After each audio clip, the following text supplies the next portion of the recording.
Hello everyone, welcome to India buddy. आप सभी का स्वागत है आपके अपने चैनल इंडिया बडी में। स्टूडेंट्स, वर्षा मैडम ने अभी अभी आके मीडिया में अपना एक इंटरव्यू दिया जिसमें उन्होंने बताया है कि बोर्ड एग्जाम के रिजल्ट्स कैसे बनने वाले हैं 12th स्टैंडर्ड के लिए। तो पहले आप वो न्यूज क्लिप देख लीजिए, वो करीबन 1.5 मिनट का। उसके बाद हम डिटेल में एक्सप्लेन करूंगा मैं आपको कि रिपीटर्स का क्या होगा, नॉर्मल स्टूडेंट्स का क्या होगा, इंप्रूवमेंट वाले लोगों का क्या होने वाला है।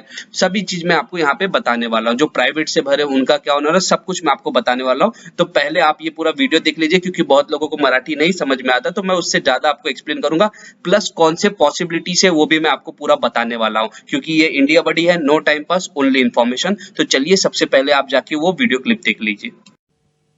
आणि आता बातमी शिक्षण क्षेत्रामधनं 12वीची परीक्षा रद्द झाल्यामुळे सीबीएसईने निकालाचे निकष काल सर्वोच्च न्यायालयात सादर केले आहेत। आता राज्य शिक्षण मंडळाच्या 12वीच्या निकालासाठी कोणता फॉर्म्युला निश्चित केला जाईल याकडे लाखो विद्यार्थी आणि पालक यांचं लक्ष लागलंय। याबाबत निकष निश्चित करण्याचं काम अंतिम टप्प्यात आहे आणि सोमवार किंवा मंगळवारी या संदर्भात अधिकृत घोषणा होऊ शकते। या संदर्भात शिक्षण मंत्री, शिक्षण विभाग अधिकारी यांच्या 7 बैठका झाल्यात।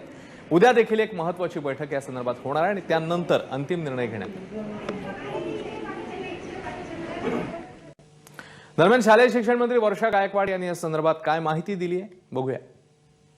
आम्ही या संदर्भामध्ये चर्चा करत आहोत। आम्ही खूप सारे पर्याय त्या ठिकाणी जे आहे ते तपासणी केलेली आहे आणि त्या संदर्भामध्ये येणाऱ्या काळामध्ये आज उद्यामध्ये सगळ्या टीचिंग स्टाफ असेल, प्राध्यापक असतील किंवा प्रिन्सिपल असतील यांच्याशी एक चर्चासत्र आम्ही आयोजित करून त्याच्यामधला एक उत्कृष्ट पर्याय ज्याच्या माध्यमातून जे विद्यार्थी आहेत त्यांना आम्ही न्याय पण देऊ शकू, प्रॉपर असेसमेंटसुद्धा होईल आणि येणारा रिझल्ट जो आहे तो फॅक्च्युअल पोझिशनवरती असेल, या दृष्टिकोनातून आम्ही येणाऱ्या काळामध्ये निर्णय घेणार आहोत।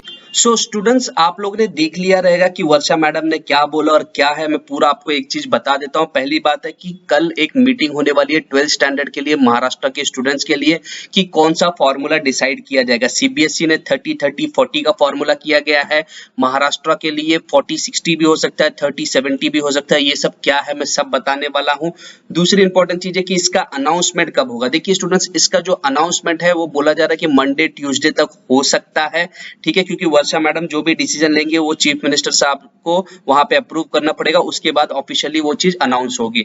तो मंडे या ट्यूसडे को इसका अनाउंसमेंट आ सकता है, या ज्यादा से ज्यादा डिले हुआ तो वो वेडनेसडे तक आ सकता है। लेकिन ये एक वर्बल अनाउंसमेंट रहेगा जहां पे मीडिया में आके वो अनाउंस करेंगे। तो जीआर कब आएगा, तो आपको मालूम होगा कि जब अभी तक 1 जून को लगभग सीबीएसई का अगर आप देखोगे तो 12th का पेपर कैंसिल हुआ था। उसके बाद महाराष्ट्र का भी कुछ दिनों के बाद कैंसिल हो गया, लेकिन अभी तक ऑफिशियल जीआर नहीं आया। तो आप समझ सकते हो कि जीआर आते आते जुलाई हो जाएगी। बहुत लोग बोलते सर जीआर होता क्या, मैं एकदम आसान भाषा में बता दूं। जीआर इज रिटन नोटिस, कि जब भी कोई आपको कोई ऑर्डर पास करना होता है तो आपको रिटर्न में देना होता है, तो रिटर्न आएगा आपका जीआर। तो वो लगभग आपका बोर्ड एग्जाम का 12th का भी कैंसिल, एज वेल एज जो आपका ये दैट इज रिजल्ट फॉर्मेशन का, ये सभी चीज का जो मेन खासकर रिजल्ट फॉर्मेशन का जो है वो आपका जुलाई के लगभग स्टार्ट के वीक में आने वाला है। तो कई लोग पूछेंगे सर रिजल्ट कब तक आएगा। स्टूडेंट्स, रिजल्ट आपका लगभग अगस्त आएगा। मैं आपको अभी से बता के रख रहा, तो उतना आपको प्रेशर लेने की जरूरत है। अब क्वेश्चन यही अराइज हो रहा है कि कल का जो मीटिंग है वो मीटिंग में आप देखोगे तो प्रिंसिपल्स एंड टीचर्स और जो पेरेंट्स रिप्रेजेंटेटिव्स है उनको भी बुलाया गया है। एंड सबका एक तरफा ये मानना है कि 10वीं के पेपर को कंसिडर ना किया जाए, 10th के मार्क्स को कंसीडर ना किया जाए, क्योंकि 10th के मार्क्स से होता क्या है प्रॉब्लम, कि उनके जो भी सब्जेक्ट्स है, जैसे आर्ट्स के होंगे, कॉमर्स के होंगे, साइंस के कुछ सब्जेक्ट्स ऐसे जो आपके 10th में नहीं थे, तो आप उसको कैसे डिसाइड कर सकते हैं।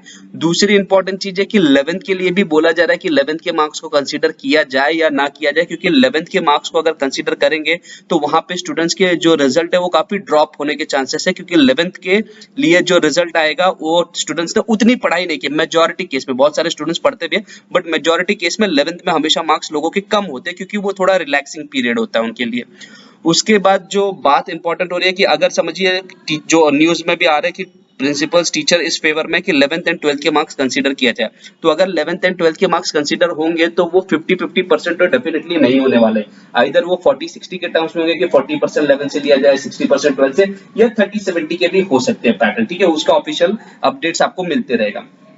तो यहाँ पे आपको एक चीज जो सबसे इंपॉर्टेंट चीज है वो वर्षा मैडम ने बोली है कि जो भी रिजल्ट बनेगा वो फैक्ट्स के ऊपर बनेगा। तो ये एक बहुत अच्छी चीज है, फैक्ट के ऊपर अगर रिजल्ट बनती है, मतलब ये इस चीज को ऑब्जर्व कर रहे हैं कि अगर ये कोई डिसीजन लेते हैं, जैसे मैं बोल रहा हूँ चलो 11th से 40% मार्क्स ले लो, तो अगर मैं ये 2-3 साल के पहले का रिकॉर्ड्स चेक करने वाले कि किसी बच्चे को 12th में कितना मिला और अगर उसका 11th का मार्क्स लेते थे तो क्या उसके 12th के बराबर आ रहा है क्या, मतलब यहाँ पे उस चीज का ऑब्जर्वेशन होगा। तो जो भी डिसीजन लिया जाएगा, इवन 11th के पॉइंट ऑफ व्यू से भी लिया जाएगा, अगर 11th का भी कुछ लेना है उनको तो वो ऐसा लिया जाएगा कि आपके रिजल्ट को इम्पैक्ट नहीं होगा। तो एक चीज तो यहाँ पे ये चीज क्लियर कर दिया वर्षा मैडम ने, तो ये मत सोचना कि आपके रिजल्ट्स बहुत डाउन आएंगे। तो जनरल स्टूडेंट्स के लिए तो ये हो गया। अब दूसरे स्टूडेंट्स जो है, जो रिपीटर्स है, वो बोल रहे हैं कि सर हमारे केस में कैसा है कि हम 12th फेल हो गए हैं एंड वापस पेपर दे रहे हैं, तो हमारा कैसे देखा जाएगा। तो आप लोगों के लिए असाइनमेंट का, अगर आपने किसी कॉलेज से आपने फॉर्म भरा है तो वेल एंड गुड, लेकिन अगर कुछ लोग होते हैं कि कॉलेज नहीं जाते तो आपको कुछ ना कुछ असाइनमेंट या वापस एक छोटा सा टेस्ट या प्रैक्टिकल के बेस पे वो डिसीजन लिया जा सकता है, ठीक है, लेकिन वो काफी सिंपल रहेगा, आपको उसकी टेंशन लेने की जरूरत नहीं है।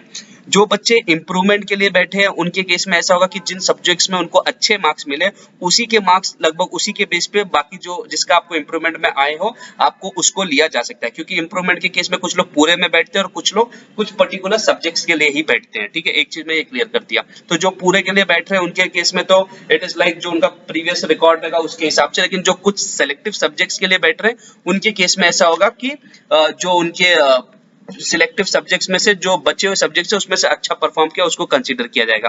क्वेश्चन ये अराइज हो रहा है कि प्राइवेट वाले स्टूडेंट्स बोल रहे कि सर हम 11th में समझो हमने नहीं दिया या हम फेल थे और फिर हमने सीधा गैप लेके सीधा 12th का पेपर दिया है, तो उनके केस के लिए क्या है। तो डेफिनेटली उनके केस में जो भी अपडेट्स आएंगे वो लगभग ऐसे रहेंगे कि जो जस्टिफाई करे। तो आपके 11th के मार्क्स को नहीं भी कंसीडर किया जाएगा लेकिन आपके ओवरऑल परफॉर्मेंस के ऊपर बना दिया जाएगा। तो शायद ऐसा हो सकता है कि उनके 10th के कंसीडर करें, क्योंकि कोई भी बच्चा प्राइवेट भी अगर 12th दे रहा है तो 10th का पेपर तो जरूर दिया रहेगा, कुछ ऐसा हो सकता है। लेकिन एक चीज बताता हूं, इंप्रूवमेंट हो या आप रेगुलर हो या प्राइवेट हो या रिपीटर हो, आपके रिजल्ट में जो है वहां पे आपको कोई तकलीफ नहीं होगी, रिजल्ट आपका अच्छा ही बनने वाला है। इस चीज को मैं आपको गारंटी से बोलता हूं। आपको चाहिए तो आज आपकी आप तारीख भी नोट करके रखिए, आपका रिजल्ट अच्छा बनने वाला है। जो सोर्सेस से खबर लग गई है वो आपके पॉजिटिव अपडेट में आपको वो चीज मिलने वाली है। नेक्स्ट इंपॉर्टेंट चीज यहाँ पे आ रहा है कि बहुत लोग पूछ रहे हैं कि सर रिपीटर है, इंप्रूवमेंट वाले हैं या प्राइवेट है, जो रेगुलर है, क्या सभी के सभी स्टूडेंट्स पास रहेंगे? यस स्टूडेंट, 101% जितने भी स्टूडेंट्स इस साल 12वीं के लिए बैठे हैं, भले आप रिपीटर हो या आप प्राइवेट हो या आप रेगुलर स्टूडेंट हो या आपने इंप्रूवमेंट के लिए भरा है, सबके सब पास है, तो इसकी टेंशन लेने की जरूरत नहीं है।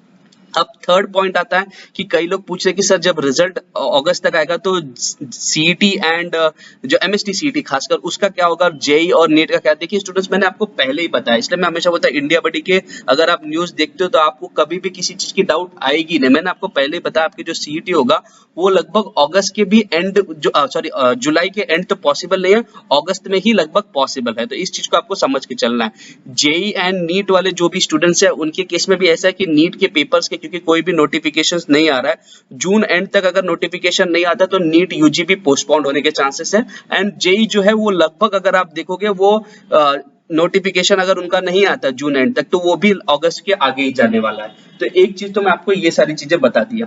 तो ओवरऑल स्टूडेंट्स अगर आप देखोगे तो एक पॉजिटिव अप्रोच है। चैनल को आप सब्सक्राइब करके रखिए क्योंकि इस पे आपको अच्छे अच्छे अपडेट्स मिलते रहेंगे, करेक्ट अपडेट मिलते रहेंगे, क्योंकि इसलिए मैं आपको वीडियो क्लिप भी दिखा देता हूँ ताकि आपको बातें चीजें समझ में आए। तो आपको टेंशन लेने की जरूरत नहीं है। जो भी स्टूडेंट्स है जेई नीट सीईटी के लिए प्रिपरेशन कर रहे हैं, डिस्क्रिप्शन में आपको लिंक दिया उसमें से आप पढ़ सकते हैं, आपको ज्यादा टेंशन लेने की जरूरत नहीं है। लेकिन बस एक पॉजिटिव अप्रोच रखिए, आपका रिजल्ट अच्छा बनने वाला है, ये इंडिया बडी की तरफ से मैं आपको पहले ही बता दे रहा हूँ। So thank you very much for watching India buddy. जय हिंद, जय महाराष्ट्र।